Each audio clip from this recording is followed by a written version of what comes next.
Yeah, good to Right, go? all good? Right. And we're back again. This time we've got an impromptu guest, Charles Kiriakou, there we go, yeah. I nearly got it right. Right. Charles Kiriakou on the 1% podcast and 1% coaching, is it? So, Charles Kiriakou Coaching, 1% Better That's it, Recruitment 1% Podcast. Better. Yeah. Mate, apologies, this is all kind of off the cuff. Yeah, we've only spoke the first time yesterday, didn't we? So. That's it. I spotted you. I wanted to give you a chance to plug. Appreciate Tell it. me about the podcast, man. What's it about? What's the idea and concept? So basically the reason why I set the podcast up, aside from my passion of speaking to people and doing podcasts, is that essentially my business is coaching recruiters to get 1% better every single day. Yeah. And there's only a certain number of people that I can see every single day. So what I want to do is have a serious, diverse group of people from all different backgrounds, as long as they're within recruitment, to come on the show, share their story, and share tools, techniques, and strategies on how people in the industry can get 1% better, all whilst helping to shift the perception of the industry. Love that. Absolutely, genuinely love that. How many episodes are you in now? So I've recorded 25, and I've only been going live for 5 weeks now, and I've published episode 6. Well, today is the Wednesday, isn't it? So yesterday, episode 6 came out. Amazing, love that. Right, so of the 6 episodes that are out so far, we don't want to give shit away. What are the tidbits of information that you've picked up and the advice that you've got for the listeners? Honestly, it's been such a wide variety of different things that people have said. So episode 1, Patrick Waits came on. He's like an MD of a IT recruitment company, predominantly contract. For him, it was all about finding a sustainable process and nailing that process and sticking to it. Something that when I was a junior recruiter, I didn't have a process. I just kind of just winged it. I was a bit of a maverick. Yeah, you just get told, yeah, go on, and you're like, oh, that works, I'll do more of that. Yeah, exactly. That's the other thing, yeah. Yeah, and then we had Leisha come on, Leisha Holmes, who's obviously the host of the Recruitment Podcast. She talked a lot about how to work and excel in tough markets, and we had a real lengthy conversation about the type of people that shouldn't come into the industry, which I don't think we talk about enough, so that was quite an interesting one. That's really interesting, okay. Synopsis on that? What kind of people shouldn't come into the industry? I think we both agreed that most people come into recruitment because they want to earn loads of money. Yeah. When the reality is, to earn loads of money in recruitment, there's a lot of work that you need to put into it. Like, people come into the industry thinking, oh, I'm going to earn loads of money, but and they don't want to make a cold call. And one of the main things that she said is that if people come in and they think about doing the deal first, then you're not going to be right. Really, and I had Callum Lyle on the podcast as well. He talked about how he came from a service background and how his approach to recruitment is service orientated. He came into it to help people. And Leisha basically said, I know a lot of people come into this industry to make money, but you can make a load of money while being a good bloody human being and being nice to people, as long as you've got that commercial brain. Yeah, I think that makes sense, yeah. That's a good tip so far. Anything else that you think stood out for you as like that was really good? Yeah, so the last 2 episodes, with the guests that I had Callum McPhilbin on. So he had the Humble Billings podcast when he was at High Group before. He talked about building a personal brand. So he's gone viral numerous times. He's literally on the Daily Mail for his LinkedIn post and all the rest of it. He gave a solid tip about copycatting. I was a little bit on the fence about what he meant by copycatting, but he's basically saying follow like the champions of your industry. So he obviously does rec to rec. So he followed all the people that were like super popular in recruitment, saw their format of content, saw what they were talking about, and basically done a similar type of thing, but put his own unique spin on it.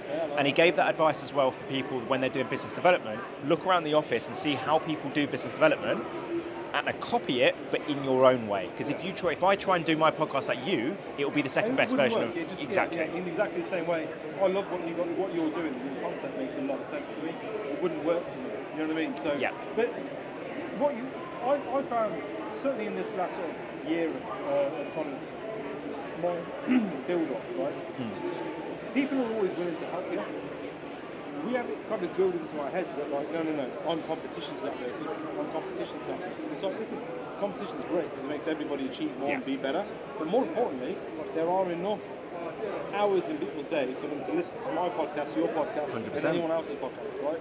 But if they listen to mine and they get a little bit of information, they listen to yours to get this much more, that's great. Because like you said, the vision and the goal is we need to make the industry better. Yeah. Right? I'm sick and tired of people hating on it. Sick and tired of people not liking kind of, or it being like a necessary evil. And so you're like, well, I'm going to play my part in doing that.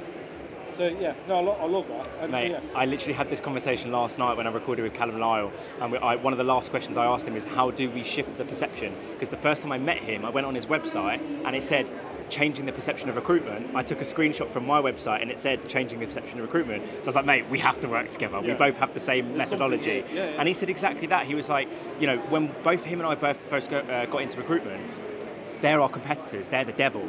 And then when I got into coaching and I saw a few other coaches at the Recruitment Agency Expo in London, jokingly I said, we're competitors. And the guy turned around and was like, mate, there's like 30,000 recruitment agencies in London. Do you think I can serve every single one of them? No. Why don't we work together? There might be some projects we work, and it's just all of a sudden changed my perception. I literally said this on this morning's podcast, right? We were always taught when we went into sales, cast the net far and wide. Prospect list, your BD list should be like miles long. Yeah.